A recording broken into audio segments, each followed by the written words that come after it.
عسلامتكم. اليوم جيتكم باش نودكم بروسيت بنينة على الاخر. اذا كنت جربوها بالحق ما عادش يشريو شطاتي من الشارع، حاجة عالمية. حسيلو نخليكم تتفرجوا في البنة، نودكم ولا نشهيكم.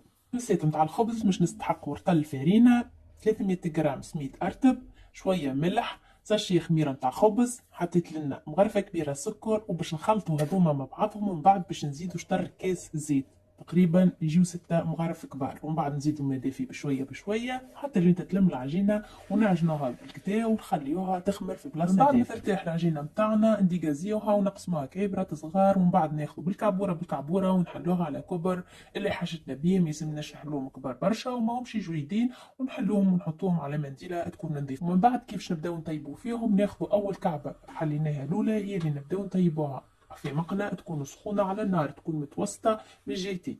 للأومليت باش ناخذ كعب عظم، باش ناخذ فوحها ملح فلفل أكحل، شوية فلفل هروس، شوية بصل مقصوص جيد، معدنوس مقصوص جيد. أنا زدت شوية موتزاريلا وطيبتهم في مقلة تكون مدهونة بشوية زبدة من الجهتين.